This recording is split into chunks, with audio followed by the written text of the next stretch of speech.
පාපොච්චාරණය කරන වෙලාව. අපි බස් නැවතුම් පොලට ආව ගමන්ම මං ග්‍රෝවර් මගේ ඇරියා. මන් දන්නවා ඒක නපුරු වැඩක් තමයි. ඒත් ග්‍රෝවර් මාව හොඳටම බය කරමින් හිටියේ. එයා මන් දිහා බැලුවේ හරියට මලමිනියක් දිහා බලනවා වගේ. ඇයි හැම සැරේම මෙහෙම වෙන්නේ? ඇයි 6 වසරේදීම මෙහෙම වෙන්නේ? ඔය වගේ විකාර දේවල් කොඳුරද්දි මං කොහොමද එයත් එක්ක ඉන්නේ? කොයි වෙලාවකදී හරි ග්‍රෝවර් කලබල වුණොත් එයාගේ මෝත්‍රාශය වැඩ කරන්න පටන් ගන්නවා. ඉතින් බස් එකෙන් බහැපු ගමන්ම එයා එනකන් ඉන්නවා කියලා මාව පොරොන්දු කරගත්ත ග්‍රෝවර් වැසිකිළියට දුවනවා දැක්කම මට පුදුම හිතුනේ නෑ. එයා එනකන් ඉන්නව වෙනුවට මං කළේ මගේ සූට්කේස් එකත් අරගෙන එළියට ඇවිත් හමු වෙන පළවෙනි කුලීරියට නැගපු එක. නැගෙනහිර 104 වෙනි ගෙදරට. මං රියදුරාට කිව්වා. ඔයාලට මගේ අම්මා මුණ ගැහෙන්න කලින් මං එයා ගැන වචනයක් කියන්නම්. මගේ අම්මගේ නම සැලී ජැක්සන්. එයා තමයි මේ ලෝකෙ ඉන්න හොඳම කෙනා. නරකම ඉරණමකට මුණ දෙන්නේ හොඳම පුද්ගලයෝ කියන මගේ සිද්ධාන්තය ඒකෙන් ඔප්පු වෙනවා. අම්මට අවුරුදු 5ේදී එයාගේ දෙමව්පියෝ ගුවන් අනතුරකින් නැති වෙලා. ඊට පස්සේ ආව හදාගෙන තියෙන්නේ එයා ගැන කිසිම සැලකිල්ලක් දක්වලා නැති එයාගේ මාමා කෙනෙක්. අම්මට උවමලා වෙලා තියෙන්නේ නවකතා රචකයෙක් වෙන්න. ඒ නිසා එයා ඉගෙන ගන්න කාලෙම පොඩි රස්සාවක් කරලා හම්බ වුණු සල්ලි ඉතුරු කරගෙන තියෙන්නේ නිර්මාණාත්මක රචනය ගැන ඉගෙන ගන්න පුළුවන් විශ්වවිද්‍යාලයකට යන්න. ඒත් ඒ කාලේ වෙද්දී එයාගේ මාමට පිළිකාවක් හැදුණු නිසා උසස් පෙළ පන්ති අතහැරලා ගිහින් මාමාව බලාගන්න එයාට සිද්ධ වෙලා. අන්තිමේදී මාමා මැරුණට පස්සේ අම්මා සල්ලිත් නැතුව, පවුලකුත් නැතුව, ඩිප්ලෝමාවකුත් නැතුව තනි වෙලා. අම්මගේ ජීවිතේ සිද්ධ වෙලා තියෙන එකම හොඳම දේ එයාට මගේ තාත්තව මුණ ගැහුණු එක. මට තාත්තා ගැන කිසිම මතකයක් නැහැ. යන්තමින් හරි මතකේ තියෙන්නේ එක විදිහක උණුසුම් දීප්තියක්. සමහර විට එයාගේ හිනාවෙන් අංශ මාත්‍රයක් වෙන්නේ නැති. එයාව මතක් වෙනකොට දික හිතෙන නිසා තාත්තා ගැන කතා කරන්න මගේ අම්මා වැඩිය කැමති නැහැ. එයා ළඟ තාත්තගේ පින්තූරයක් තිබුණෙත් නැහැ. පේනවනේ. ඒ දෙන්න විවාහ වෙලා ඉඳලා නැහැ. අම්මා කියපු විදිහට මගේ තාත්තා පෝසත්, වැදගත් කෙනෙක්.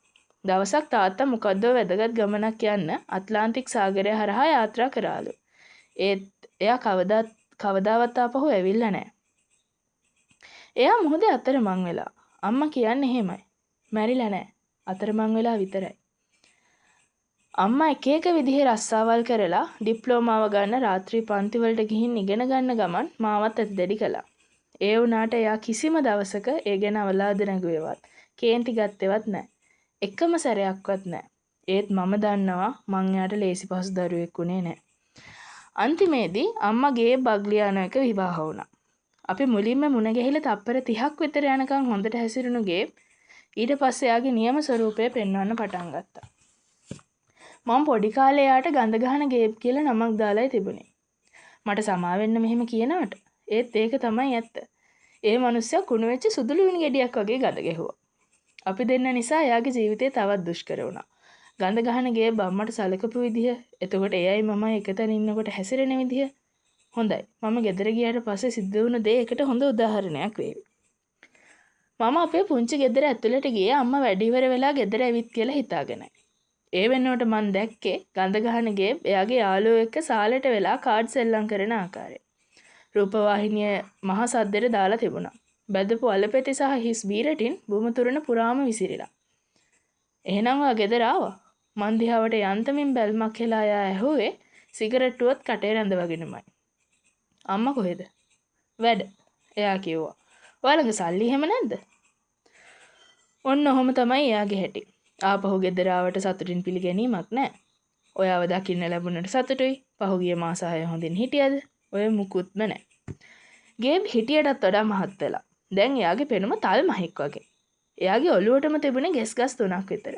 ඒ ටිකත් හිස් කබලටම වෙන්න පීරලා තිබුණේ හරියට ඒකෙන්වත් එයාට කඩවසම් පෙදමක් එයි කියලා හිතලා වගේ. එයා ක්වීන්ස් වල ඉලෙක්ට්‍රොනික උපකරණ වෙළඳසැලක කළමනාකරුවෙක් වෙනකට විදිහට වැඩ කරත් එයා වැඩි කාලයක් ගත කළේ ගෙදරට වෙලා. එයාව තාමත් ඒ රස්සාවෙන් එළවලා නැත්තේ ඇයි කියලා මට හිතා ගන්න බෑ. එයා කලේ චෙක්පත් එකතු කරන එකයි, ඒ සල්ලි මට හිසේ කැරකෙවිල්ල හදවන සිගරට් සහ බීර වලට වියදම් කරන එකයි විතරයි.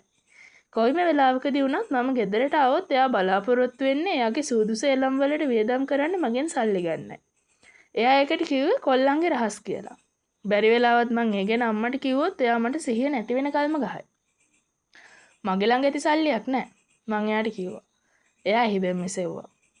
ගේප්ට බල්ලෙක්ට වගේ සල්ලි වල ඉවදවෙනවා. එයාගේ ගඳෙන් හැමදේම වැහිලා තියෙනකොට ඒක විතරක් දැනෙන්නේ කොහොමද කියන එකත් පුදුමයක්. ඔයා බස් එකෙන් බැහැලා ගෙදර ආවේ කොලී වාහනයක නේද? එයා ඇහුවා. ඒකට සල්ලි ගෙවුවා මිතුරු කීයක් හරි හම්බෙන්න නැතිනේ. කවුරු හරි මේ වහලයට ජීවත් වෙන්න හිතාගෙන ඉන්නවා නම් එයාගේ බර එයාම දරාගන්න කියලා යුතුයකම. එහෙම නේද එඩි? එඩි මේ තට්ටු නිවාස සංකීර්ණයේ පරිපාලකයා මගේ දෙස බැලුවේ අනුකම්පාවෙන් වගේ. අයියෝ ගේබ්බයා කිව්වා. මේ දරුවා ආව විතරයිනේ. මං කියපු දේ හරි නේද? ගේබ් ආපහු ඇහුවා. එඩි එයාගේ විස්කෝත් පිඟානට රැව්වා. හොඳයි මං කිව්වා. සාක්කුවේ තිබුණු මුදල් නෝට්ටු කීපයක් එළියට ඇදලා ගත්ත මං ඒ ටික මේසෙට දැම්මා. දිනන්න නම් හම්බෙන්න එපා. අන්න වගේ ප්‍රගති වාර්තාව මොලකාරයෝ. එයා බෙරිහන් දුන්නා. මං ඔයා වුණා නම් ඔච්චර උද්දච්ච වෙන්නේ නැහැ. මම්මගේ කාමරේට ගියේ සද්දෙට දොරත් වහගෙන. මගේ කිව්වට මේ කාමරේ මගේමත් නෙවෙයි. මං ඉස්කෝලේ ඉන්න කාලෙට මේක ගේ බයිති කරගන්නවා. කාමරේට වෙලා පාඩම් කරනවා කියලා කිව්වට එයාට පාඩම් කරන්න තිබුණේ පරණ කාර් සංග්‍රහ ටිකක් විතරයි. ඒ වුණාට මගේ බඩු ටික ඔක්කොම කාමරේ ඇතුළට තල්ලු කරලා එයාගේ මඩ ගෑවුණු බූට් අඩිපාරවල් කාමරේ පුරාම තියලා මුළු කාමරේම එයාගේ ගඳින් පුරවලා තියන්න එයා හරි ආසයි. මම මගේ සූට් කේස් එක ඇඳ උඩට අතහැරියා. මගේ පුංචි මාලිගාව. මිසිස් ඩොට්ස් ගැන දැකපු භයානක හීන වලටත් වඩා නරක විදිහට එහෙමත් නැත්නම් අර පළතුරු තට්ටුවේ ආච්චි නූල කැප්පු සද්දටත් අන්ත විදිහට මට ගේබ්ගේ ගඳ දැනෙනවා. අර ආච්චිලා ගැන කල්පනා කරද්දී නම් මගේ කකුල් පර නැති වෙනවා වගේ දැනෙනවා. මට මතක් වුණේම ග්‍රෝවර්ගේ බය වෙච්ච මූණයි. එයා නැතුව මං ගෙදර යන්නේ නැහැ කියලා මාව පොරොන්දු කරගත්ත හැටි. හදිසි වේවුලුමක් මගේ ඇඟ පුරා පැතිරුණා. මේ දැනුත් කවුරු හරි මන් දිහා බලාගෙන ඉන්නවා වගේ හැඟීමක් මට දැනෙන්න ගත්තා. සමහර විට ඒක දැනටමත් භයානක නියපහුරු දික් කරගෙන පඩිපෙළ නගිගෙන එනවද දන්නේ නැහැ. එතකොටම මට මගේ අම්මා කටහඬ ඇහුණා. පර්සි අම්මා ඇවිත් මගේ නිදන කාමරේ දොර ඇරියා. ඒත් එක්කම මගේ බයත් දිය වෙලා ගියා. මගේ හිතේ බයසක නැති වෙලා යන්න අම්මගේ මූණ දැක්කත් ඇති. එළියේ වැටෙන විදිහට පාට වෙනස් වෙන අම්මගේ ඇස් දෙක දිලිසෙමින් තිබුණා. එයාගේ හිනාව හිතට උණුසුමක් දනවනවා. අම්මගේ දුඹුරු පාට දිග කොණ්ඩේ කීප පොලක් අලු පාට කෙස්මතු වී තිබුණත් එයා වයසට ගිහින් කියලා නම් මං කවදාවත් හිතුවේ නැහැ. එයා මගේ දිහා බලන්නේ හරියට මගේ කිසිම නරකක් නොදක හොඳම දේ විතරක් දකිනවා වගේ. අම්මා කිසිම කෙනෙක්ට සැරෙන් කතා කරනවත් නපුරු වචනයක් කියනවත් මං කවදාවත් අහන්න ලැබිලා නැහැ. අඩුම තරමේ මටවත් ගේබ්ටවත් එයා එහෙම කතා කරලා නැහැ. ඕ පර්සි අම්මා මාව තදින්ම වැළඳගත්තා. මට විශ්වාස කරන්නත් බෑ. ගිය නැත්තලෙන් පස්සේ ඔයා ගොඩක් ලොකු වෙලානේ. එයාගේ රතු නිල් සහ සුදු මිශ්‍ර නිල ඇඳුමෙන් හැමේ ලෝකේ තියෙන හොඳම සුවඳවත්. චොක්ලට්, සීනිකුරු වගේම අම්මා රසකැවිලි කඩේදී විකුණන අනිත් සියලුම රසකැවිලි වල සුවඳ ඒකෙන් ආවා. අනික් වතාවල මං ගෙදර ආවම ගෙනත් දෙන විදිහටම මෙවරත් නොමිලේ ලැබෙන රසකැවිලි සාම්පල පිරවු ලොකු මල්ලක් අම්මා මට ගෙනවිත් තිබුණා. අපි දෙන්නම ඇඳායිනේ වාඩි වුණා. අම්මා මගේ ඔළුව අත ගාන ගමන් මට නියෝග කළේ ඉස්කෝලෙන් ආව ලියුම සඳහන් කර නැති අනිත් හැමදේම කියන්න කියලා. ඒ අතරේ මම බ්ලූබෙරි රසති සීනකුරු මල්ල ආක්‍රමණය කළා. මාව ඉස්කෝලෙන් අයින් කිරීම ගැන අම්මා කිසිම දෙයක් මතක් කළේ නැහැ. එයා ඒක ගැන වැඩි හිතුවෙත් නෑ වගේ. ඒත් මං හොඳින්ද මගේ වැඩ ටික මං හොඳට කරගෙන ගියාද වගේ කාරණා ගැන අම්මා ගොඩක් හිතලා තිබුණා. අම්මා මාව බදාගෙන ඉන්න විදිහට මගේ හුස්මත් හිර වෙනවා කියලා මං කිව්වත් එයා ආපහු ලබින්න දැකීම ගැන මගේ හිත යටින් මං ගොඩාක් සතුටු වුණා. එහා කාමරේ සිට ගේබ් කෑ ගැහුවා. "සැලි, බීන් ඩිබ්බයක් හැදුවොත් නරකද?" මං දත් මිටි කෑවා. මේ ලෝකේ ඉන්න හොඳම ගෑනු කෙනා තමයි මගේ අම්මා. හරිනම් මේ වගේ නරක නපුරු මිනිස්සෙක් වෙනුවට අම්මට කෝටිපතියෙක්ව වුණත් විවාහ කරගන්න තිබුණා. මං යන්සේකේ සිටි අන්තිම දවස් කීපය ගැන කියනකොට ප්‍රීතිමත් ගතියක් පෙන්වන්න උත්සාහ කළේ අම්මව සනසවන්නයි. මාව ඉස්කෝලෙන් නැස් කිරීම ගැන වැඩි දුකක් නෑ කියලා මං අම්මට කිව්වා. මොකද මේ සැරේ මට සම්පූර්ණ අවුරුද්දක් විතරම එකම ඉස්කෝලේක ඉන්න පුළුවන් වුණානේ. ඒ වගේම මට අලුත් යාළුවෝ කීප දෙනෙකුත් ලැබුණා. මං සෑහෙන්න තරම් හොඳට ලතිනුත් ඉගෙන ගත්තා. ඒ වගේම අවංකවම කිව්වොත් විදුහල්පති කිව්ව තරම් නරක විදිහට මං ළමයි එක්ක රණ්ඩු වෙන්න ගියෙත් නෑ. මං ඇත්තටම යන්සේකට කැමැත්තෙන් හිටියේ. ගොඩක් කැමැත්තෙන්. මේ අවුරුද්ද ගොඩක් ඉදිරියට එන්න මට පුළුවන් වුණා. මට මාවම තේරුම් ගන්න පුළුවන් වුණා. මෙහෙම කියාගෙන යනකොට ග්‍රෝවර් සහ මිස්ටර් බෲනෝ ගැන මතක් වෙලා මට වචන පැටලෙන්න පටන් ගත්තා. වෙන දෙයක් තියා නැන්සි මොබ්ෆිට් උනත් ඒ තරම් නරක නෑ කියලා මට හිතෙන්න ගත්තා. ඒත් අර කෞතුකාගාරයට ගිය චාරිකාව ළඟට කතාව ඇදිලා ආවම ඇයි අම්මා මගෙන් ඇහුවා. එයාගේ ඇස් දෙක මගේ හිතේ පතුල හාරන්න ගත්තේ හැංගිලා තියෙන රහස් එළියට ඇදලා ගන්නයි. ඔයා මොකක් හරි දෙයකට බය වුණාද පුතේ? නෑ අම්මේ. අම්මට බොරුවක් කියන්නේ සිදුවීම මහා නරක දෙයක් විදිහටයි මට දැනුනේ. මිසිස් ඩොඩ්ස් ගැනත් කැටිනෝල් තියාගෙන හිටින ආච්චිලා ගැනත් අම්මට කියන්න මට උවමනා වුණත් ඒක මහා මෝඩ කතාවක් වගේ පෙනේවි කියලා මට බය හිතුණා. අම්මා තොල් තද කරගත්තා. මම මොනවා හරි හංගන බව එයා දැනගෙන හිටියත් එයා මට බල කළේ නෑ. ඔයාව පුදුම කරවන්න දෙයක් මගේ ළඟ තියෙනවා. අම්මා කිව්වා. අපි මුහුදු වෙරළට යනවා. මගේ ඇස් දෙක ලොකු වුණා. මොන්ටවුක් වලටද? රැයවල් 3කට පුරුදු කැබින් කාමරයට. කවදද යන්නේ? අම්මා hina වුණා. මං ඇඳුම් මාරු කරගත්ත ගමම්ම. මට ඒක විශ්වාස කරන්නත් අපහසු වුණා. එච්චර ලොකු වියදමක් කරන්න තරම් සල්ලි නැහැ කියලා ගේ විරුද්ධ වුණු නිසා පහුගිය ගිම්මාන ඍතු දෙකේම අපි දෙන්නට මොන්ටවුක් වලට යන්න බැරි වුණා. කන් ඇහෙන්නේ නැද්ද? මං ඉල්ලපු බීන් ඩිප් එක්කෝ සැලි. දොර ළඟට කඩාපාත් වුණු ගේබ් ගෙරෙව්වා. එයාට ගහන්න තරම් කේන්තියක් මට දැනුණා. ඒත් අම්මගේ ඇස් දිහා බලද්දී එයාගේ හිතේ තිබුණු අදහස මොකක්ද කියලා මට තේරුණා. ටික වෙලාවකටවත් ගේබ්ට හොඳින් සලකන්න. අඩුම තරමේ අපි මොන්ටවුක් වලට පිටත් වෙනකල්වත්. මම මේක හදන්න යන්න ලෑස්ති වුණේ.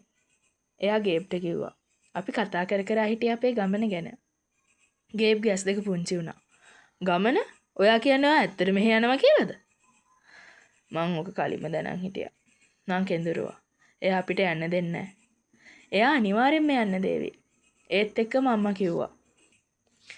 ඔයාගේ බාප්පා වියදම් ගැන හිතලා ටිකක් කලබල වෙලා. එච්චරයි. ඒ ඇරත් අම්මා කියාගෙන ගියා. බීන් ඩිප් විතරක් නෙවෙයි මුළු සතියන්තෙම සෑහෙන තරම් තට්ටු හතක ලොකු ඩිප් එකක් එයාට හදලා දීලානේ මං යන්නේ. ඒකෙන් ගේබ් ටිකක් මෙල්ල වුණා. එතකොට මේ ගමන යන සල්ලි ඔයාගේ ඇඳුම් වලට යන සල්ලි වලින් පිරිමහ ගත්තේ වනේ නේ? ඔව් අනේ අම්මා කිව්වා. ඔයා මගේ කාර් එකෙන් එහෙට ගිහින් එන වැරෙන්න වෙන කොහෙවත් ගෙනියන්නෙත් නෑනේ. අපි ඒක ගොඩක් පරිස්සම් කරන්නම්. ගේබ් එයාගේ දෙබිඩි නිකට කැසුවා. එහෙනම් ඔයාට තට්ටු හතේ ඩිප් එක හදන එක ඉක්මන් කරන්න වෙයි.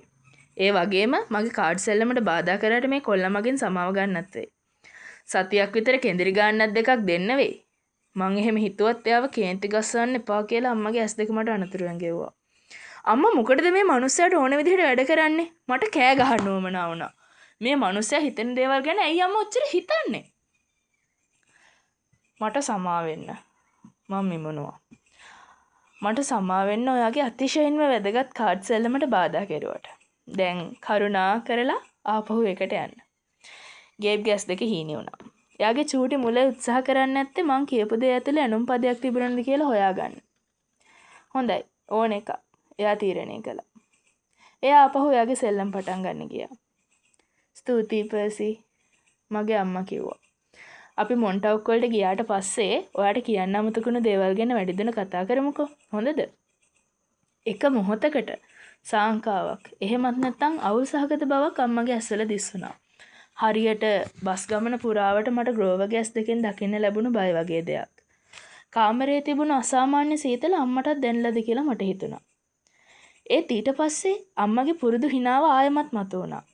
ඉතින් මට වැරදීමක් වෙන්නේ නැති කියලා මං තේරුම් ගත්තා. මගේ කොණ්ඩේ අවුල් කළ අම්මා ගියේ ගේබ්ගේ තට්ටු හතේ ඩිප් එක හදන්න. ඊට පැයකට පමණ පස්සේ අපි පිටත් වෙන්න සූදානම් වුණා. මම අම්මගේ ගමන් මලු කාරයට පටවනවා බලන්න විතරක් ගේබ් එයාගේ කාඩ් සෙල්ලමෙන් නිවාඩුවක් ගත්තා. එයා දිගින් දිගටම කෙඳිරි ගාමින් සිටියේ.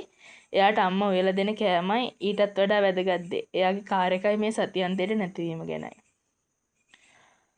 ඔන්න මගේ කාර් එකට සීරීමක්වත් දෙන්න බෑ මොලකාරයෝ.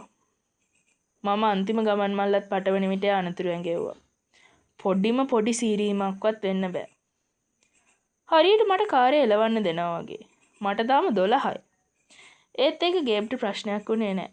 අඩුම තරමේ මූදුලිහිනේ කාර්යය උඩට වසුරක් දාලා ගියත් එයා ඒකත් මට බනින්න පොටක් කරගනි.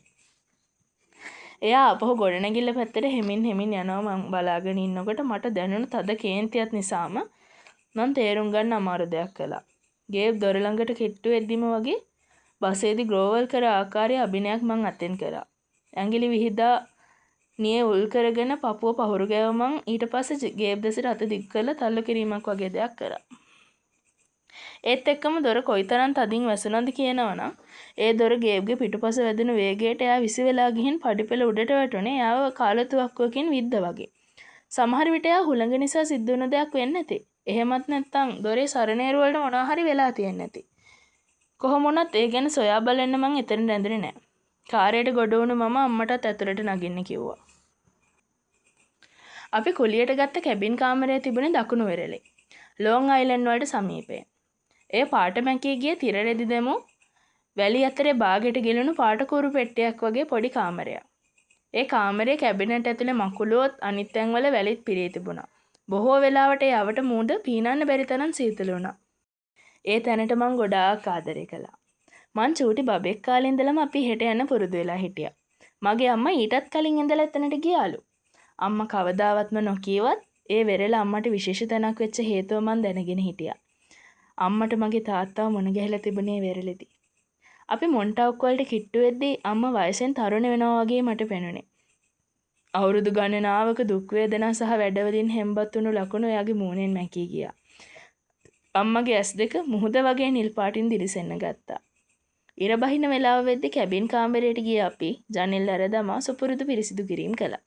ඊට පස්සේ වැල්ලේ ඇවිදින්න ගිය අපි නිල් පාට කෝන් චිප්ස් මුහුදුල හිනියන්ට දැම්බුවේ නිල් පාට ලොසින්ජර් සහ නිල් පාට ටොපි සූපු කරමිනුයි. මං හිතන්නේ කෑම සියල්ල නිල් පාටයි කියලා ඔයාලට තේරුම් කරලා දෙන්න වෙයි. ඒක සිද්ධ වුණේ ගේබ් සහ මගේ අම්මා අතර ඇති වුණු බහින් බස් වීමක් නිසායි.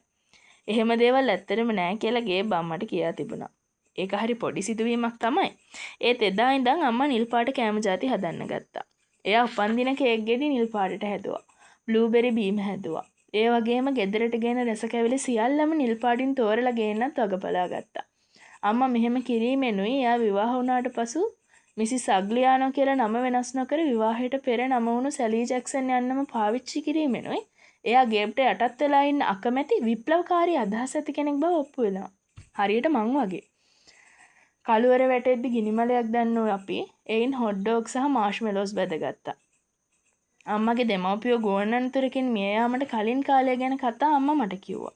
ඒ වගේම රස කැවිලි කඩෙන් ඉවත් වෙලා නිදහසේ පොත් ලියන්න යන තරම් සල්ලි ඇති කාලෙක ලියන්න හිතාගෙන ඉන්න කතා ගැනත් අම්මා මට කිව්වා. අන්තිමේදී අපි මොන්ටාවුක් වලට එන හැම වතාවකදීම මගේ හිතේ මතුවෙන ප්‍රශ්නය. මගේ තාත්තා ගැන අම්මගෙන් අහන්න ධෛර්යයක් මගේ හිතට ආවා. අම්මගේ ඇස් දෙක බොඳ වෙන්න ගත්තා. අම්මා මට හැම වෙලේදීම කියන කතාව ඒ වෙලාවෙදිත් කියාවි කියලා මං හිතුවා. ඒ වුණත් ඒ කතාව කොච්චර ඇහුවත් මට එපා වෙන්නේ නැහැ. එයා ගොඩක් කරුණාවන්තයි පර්සි. අම්මා කිව්වා. උස, කඩවසම්, බලවත් කෙනෙක්. ඒ වගේම ආචාර සම්පන්නයි. ඔයාටත් තියෙන්නේ එයාගේ කොණ්ඩේ කොළපාට ඇස් දෙකයි. අම්මා එයාගේ රසකැවිලි මල්ලෙන් නිල් පාට රොසින්ජරයක් ගත්තා. අනේ එයාට ඔයාව දකින්න ලැබුණා නම් එයා ගොඩක් ආඩම්බර වෙයි පර්සි. අම්මා එහෙම කියද්දි මම පුදුම වුණා. ආඩම්බර වෙන්න තරම් මං දක්ෂ කෙනෙක්ද? වචනන්දතාවයෙන් පෙළෙන ඩී ගොඩාක් පිරුණු ප්‍රගති වාර්තාවක් තියෙන අවුරුදු 6ක් තුළ 6 වතාවක් පාසල් වලින් එළවපු කොල්ලෙක් ගැන කිසිම කෙනෙකුට ආඩම්බර වෙන්න පුළුවන් ඇති කියලා මං නම් හිතුවේ නෑ. එතකොට මගේ වයස කීයද? මං ඇහුවේ එයා මෙහෙන් යද්දි? අම්මා ගෙනිදැල් දෙස බලාගෙන හිටියා. එයාට මා එක්ක ඉන්න ලැබුණ එක ගිම්හාන රිතුවක් විතරයි පර්සි. එතකොට අපි හිටියෙත් මේ කැබින් කාමරේමයි. ඒත් මං බබෙක් කාලේ ආමාව දැනගෙන හිටියා නේද? නෑ පැටියෝ. මං දරුවෙක් බලාපොරොත්තු වෙන්න ඉන්න බව එයා දැනගෙන හිටියා.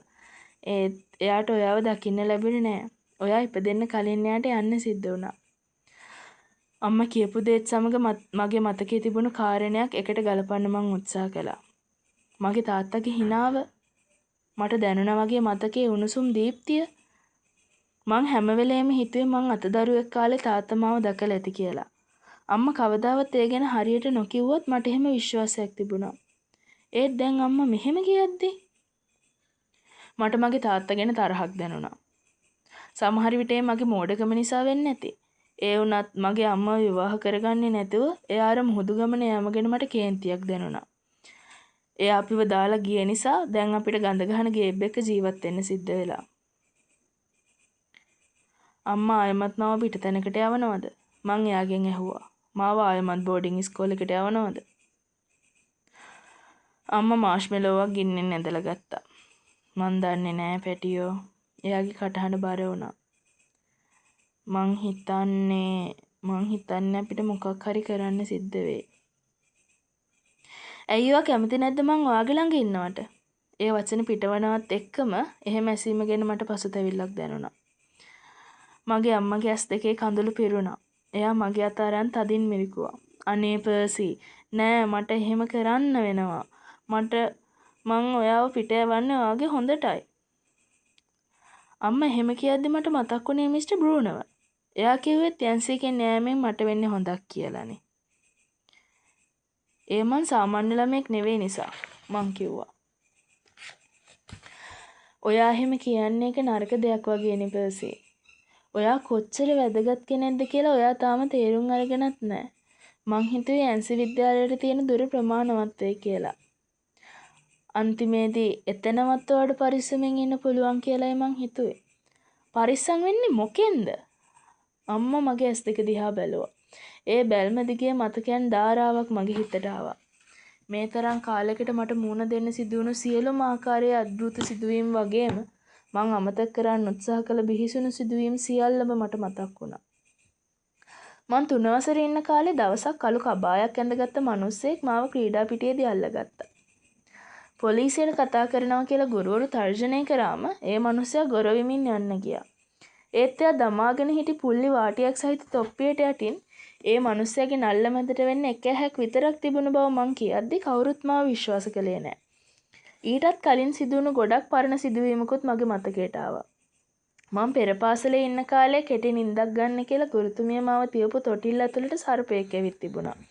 මාව ගන්න අම්මා එද්දි කොරපොතු තියෙන පුල්ලි පටියක් සමග මාව සෙල්ලම් කරනවා දැකලා එයා යටිගිරියෙන් කෑ ගැහුවා. කොහොම හරි මගේ සිඟිතියක් දෙකෙන් මේ සර්පයාගේ හුස්ම හිර කරලා මරලා දාන්න මට පුළුවන් වෙලා තිබුණා.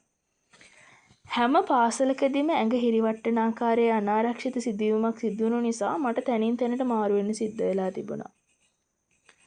පළතුරු තට්ටුවේ සිටි වයසක ආච්චිලා 3 දෙනා ගැනත් මිසිස් ඩොත්ස්ට කෞතුකාගාරයේ දිනු දෙය ගැනත් අම්මට අනිවාර්යයෙන්ම කියන්න ඕමනා බව මන් දැනගෙන හිටියා. ඒත් මට ඒකට හිත හදාගන්න බැරි වුණා. ඒ කතාව කිව්වොත් අපි මොන්ටවුකොල ගෙවන නිවාඩුව මෙතනින්ම ඉවර වේවි කියලා මට හිතුණා. එහෙම වෙනවා දකින්න මං කැමති උනේ නැහැ. ඔයාව පුළුවන් තරම් මගේ ළඟින් තියාගන්න මං උත්සාහ කළා. අම්මා කිව්වා. එහෙම කරන එක වැරද්දක් කියලා එයාලා කිව්වේ. මේකට තව එක විකල්පයයි තියෙන්නේ පර්සි. ඔයාගේ තාත්තට ඕන උනේ ඔයාව එතනට යවන්න. ඒත් එහෙම කරන්න මට හිත හදාගන්න බෑ. මාව විශේෂ ඉස්කෝලේකට යවන්න මගේ තාත්තට උවමනා වුණා. ඉස්කෝලයක් නෙවෙයි, අම්මා මෘදුව කිව්වා. ගිම්හාන කඳවුරක්. මගේ ඔළුව කැරකෙන්න ගත්තා. මං ඉපදෙනවා බලන්නවත් ළඟ නොහිටි තාත්තා මොකටද මාව ගිම්හාන කඳවුරකට යවන්න කියලා අම්මට කියන්නේ. අනිත් එක ඒක ඔච්චරටම වැදගත් නම් අම්මා මීට කලින් කවදාවත් ඒ ගැන මට කිව්වේවත් නැත්තේ. මට සමා වෙන්න පර්සි. මගේ ඇස්වල තිබුණු බල්ම දැකලා අම්මා කිව්වා. ඒත් ඒ ගැන කියන්න මට බෑ. මට බෑ ඔයාව එතනට යවන්න. එහෙම කරොත් සමහර විට මට ආයේ කවදාවත්ම ඔයාව දකින්න ලැබෙන්නේ නැති වේවි.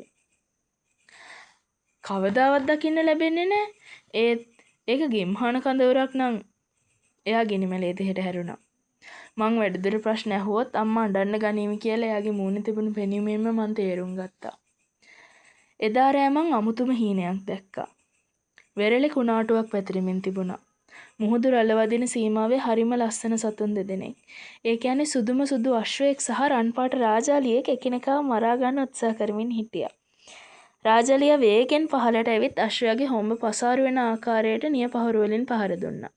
අශ්වයා පිටුපස කකුල් දෙකෙන් හිටගෙන රාජාලියාට තටු වලින් ඉදිරි පාද වලින් පහර දුන්නා. ඒ දෙන්න සටන් කරද්දි පොළොව දෙදුරුම් කෑවා.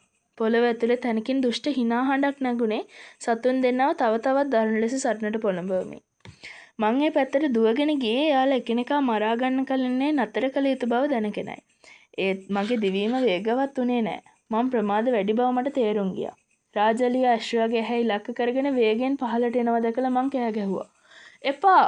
මං ගැස්සිලා හැරුණා. එළියේ ඇත්තටම කුණාටුවක් හම්මින් තිබුණා. ඒ ගස් උගුල්ලා දමන ගෙවල් පවා ඉදිරි යන ආකාරයේ කුණාටුවක්. වෙරළේ අශ්වයෙක්වත් රාජලියෙක්වත් හිටියේ නෑ. තප්පර කීපයක් ඉර පායනවා වගේ වටපිටාවම එළිය කරමින් විදුලි කෙටුවා. අඩි 20ක් පමණ උස රළගෙඩි පෙරලි පෙරලි ඇවිත් වැලි කඳුවල හැප්පුණේත් කාලතුවක්කු තරම් වේගයෙන්. ඊළඟ අකුණු පහරේ හඬට අම්මා හැරුණා. ඇස් දෙක ලොකු කරගෙන ඉඳගත් අම්මා සොලි කුණාටුවක් කියලා කිව්වා. ඒක තේරුමක් නැති කතාවක් බව මං දැනගෙන හිටියා. ගිම්හාන ඍතුවේ මුල් භාගයේදී ලොන් අයිලන්ඩ් වල සොලි කුණාටු වෙන්නේ නැහැ. ඒත් මොහොතට ඒක අමතක වෙලා වගේ. සුළඟ ගුගුරෙන හඬ තුලින් මොර ගහන හඬත් තරහින් පිරුණු වද හිංසා දෙන හඬක් මට ඇහුනේ මගේ කෙස් පවා කෙලින් කරමිනුයි. ඊට පස්සේ වැලිවලට අතකොළුවකින් තලනවා වගේ තවත් හඬක් කිට්ටු වෙමින්ම ඇහෙන්න වුණා. කවුදෝ කෑ ගහමින් කැබින් කාමරයේ දොරට තඩු බාන්න ගත්තා. ඇඳෙන් බිමට පැන්න අම්මා දොරේ අගොල ඇරියා. ඇදහැලෙමින් තිබුණු මහ වැස්සට පිටුපා දොර ඉදිරියේ හිටගෙන හිටියේ ග්‍රෝව. ඒ වුණත් එයා මන් දැනගෙන හිටිය ග්‍රෝව නෙවෙයි. මුළු රෑ තිස්සෙම හෙව්වා. එයා අමාරුවෙන් හුස්ම අදිමින් කිව්වා. "ඔයා මොනවා හිතාගෙනද මෙහෙම ආවේ?" අම්මා මගේ දිහා බැලුවේ බීතියටපත් වෙලා. ග්‍රෝවව දැකලා නෙවෙයි. එයාව හේතුව ගැන හිතලා. "පර්සි!" එයා වැස්සේ හඬ පරමින් කෑ ගැහුවා. "ඉස්කෝලේදී මොනවද උනේ? ඔයා මොනවද මට නොකිය හිටියේ?" මං ග්‍රෝවව දැකීමෙන් ගල් ගැහිලා හිටියේ. මං දකින්නේ මොනවද කියලා මටම තේරුම් ගන්න බැරි වුණා. "ඕසි ඕක ආයි අල්ලෝයි තියෝයි!" ග්‍රෝව කෑ ගැහුවා. "ඒක දැන් මගේ පස්සෙන් එනවා. ඔයා අම්මට කිව්වේ නැන්ද?" එයා මේ දැන් පෞරාණික ග්‍රීක භාෂාවෙන් ශාපයක් කළ බවත් ඒක මට හරියටම තේරුම් ගිය බවත් මට ඒ වෙලාවේ තේරුම් ගන්න බැරි වුණේ මං ගොඩක් කම්පණය වෙලා හිටපු නිසායි. මහ රෑමැද ග්‍රෝව තනියම මෙතනට ආවේ කොහොමද කියලා පුදුම වෙන්නත් බැරි තරමට මං කම්පණය වෙලා හිටියේ. මොකද ග්‍රෝව හිටියේ කලිසමක් නැතුව. ඒ වගේම එයාගේ කකුල් අම්මා මගේ දිහාවට තද බැල්මක් හැරලා මීට කලින් කවදාවත් කතා නොකළ හඬකින් මට අණ කළා. "පර්සි, දැන්වත් ඔක්කොම කියන්න." පළතුරු තට්ටුවේ ආච්චිලා ගැනත් මිසිස් ඩොඩ්ස් ගැනත් මම මොනවදෝ ගොතගසමින් කිව්වා. මගේ දෙස රවාගෙන බලා හිටිය අම්මගේ මූණ අකුණු එළියට පෙනුනේ මලමිණියක් වගේ සුදුමැණි වෙලයි. වැහි කබාය මගේ දෙසට විසිකල අම්මා එයාගේ පසුම්බියට හැගත්තා. "ගිහිලා කාර් එකට නගින්න. දෙන්නම ඉක්මනට." ග්‍රෝව කාර්යයට දිව්වා. ඒත් ඒකට දිවීමක් කියලාම කියන්නත් බෑ. එයාගේ ලොම් පිරුණු පස් අගාත් සොලවමින් හැල්මේ ගියා. හදිසියෙම එයාගේ කකුල් දෙකේ පේශිවල තියනවා කිව්ව අසනීපය මොකක්ද කියලා තේරුම් ගන්න මට පුළුවන් වුණා. එයා ඇවිදිනකොට බකල ගැසුවේ වේගෙන් දුවන්නේ කොහොමද කියලාත් මට තේරුම් ගත්තා. මොකද කියනවා නම් එයාගේ කකුල් දෙක තිබිය යුතු තැන තිබුණේ මැදින් දෙකට බෙදුණු කොරු දෙකක්.